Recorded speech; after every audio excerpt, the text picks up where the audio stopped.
So I tend to think of interactive art as an act of hospitality. That is, I'm inviting participants into my space to experience something that I've created. So it's as if I'm creating a party and I'm the host inviting them into it. So in all of these pieces, there's a camera, a projector, and a participant. So the participant sees the projection, the camera sees the participant, and the computer closes the circuit so that the images react to the images that the camera is seeing. There's a few complications in making this work because the camera connected to the computer is a very dumb machine. Our brains are very good at seeing something and extracting it and understanding it, but computers are not, and especially if you want them to run very quickly, the best thing to do is to arrange the technology so that you can easily extract the participant and interact with them. In Mariposa, there's a technological constraint to video tracking, which is it's difficult to track fast-moving objects. So if it's difficult to track a fast-moving object, don't track a slow-moving object. So I started thinking, well, what kinds of interactions come from being slow and tranquil? And that immediately conjured up images of butterflies landing on me, or being very still in a tranquil garden and letting the environment come to me. So in that case, there was a nice symbiosis between the technological constraint of tracking something slowly and the sort of anti-game aesthetic of moving very slowly, only having the interaction through being very still. One of my favorite things about Butterfly is I've installed it at a lot of children's museums. Children's museums are these chaotic environments with just children are like hot particles running around. And they get in front of Mariposa and they just stop. And it's like the only little quiet, still place in the whole museum. I really like that. And I started thinking about a light source. Well, a flashlight came to mind. And the fact that you are an agent holding a light inspired me in like watering a garden or giving light to moving a plant in your house so that you give it light so that it will grow. I have another life beyond being an artist. I'm also a biologist, and I'm very intrigued by biological form and how the mathematics of biological form reveal themselves in the natural world and how we can model that. So that piece is actually what's called a genetic algorithm. The plants that are growing up in that piece, I didn't design any of them. They're being created mathematically, and all I did was create the genetic framework that allows that mathematics to reveal itself.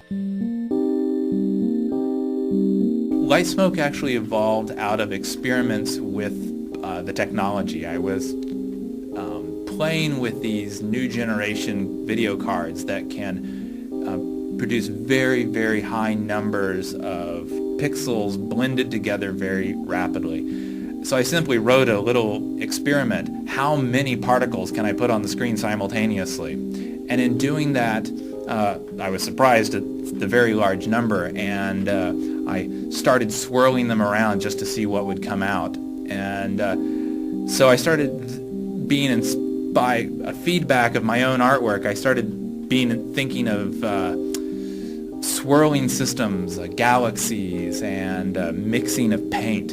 And so that piece emerged out of just the playfulness of just trying to decide what my hardware was actually capable of. So that's another example of how I tend to find the technology in the piece simultaneously. So Alexander Calder was the most inspirational artist to me.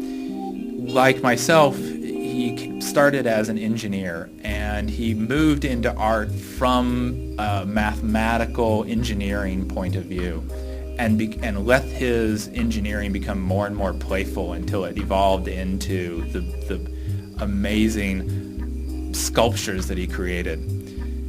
And he was a particular inspiration to me in starting interactive art, because in 1998 I went to a Calder exhibit at the National Gallery, and here's all these beautiful caulders hanging from the ceilings, but none of them are moving. So I went up and blew on one of them to get it to move, and a guard comes over and yells at me for blowing on it because I'm blowing on a multi-million-dollar, mobile.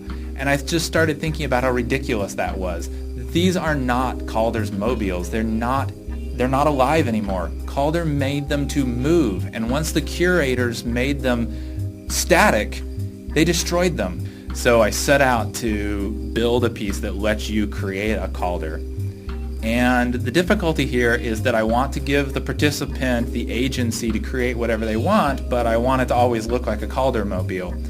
So I studied a lot of Calder pieces. I did mathematical analysis of them, and I created a framework that where no matter what you drew, you kind of ended up with something that looked like a Calder mobile. And that required writing a lot of physics to simulate all that and to get the lighting right. So the participants walk up and they sketch out something, and then that is realized as a Calder piece. You hold it, it spins around, you let go, it falls. So I hope that piece is not trying to rip off Calder, but trying to resurrect Calder and let you feel the joy of those moving mobiles that's kind of been killed. So Moderation is one of my most recent pieces. It was inspired by a particular scene in the movie Princess Mononoke by the great Japanese anime director Miyazaki. And in Princess Mononoke, in this scene, a forest spirit walks down to the hero, the protagonist character, and as he's walking on water, life springs forth from his feet, and as he steps away, the life immediately dies again. The spirit gives life and also takes it away. So during that scene, that entire piece came to me in 1 second in the middle of that scene. I wanted to create something where I knew that participants, if I gave them feedback, if I made it so that they were granted life with every footstep, but then I took that reward away just as quickly, that their instinct would be to walk faster to get the reward in a kind of greedy desire to have more of the reward. But the trick to it is that you can't have everything you want. You have to moderate your requests of any system, whether that's a relationship with a lover or with the environment.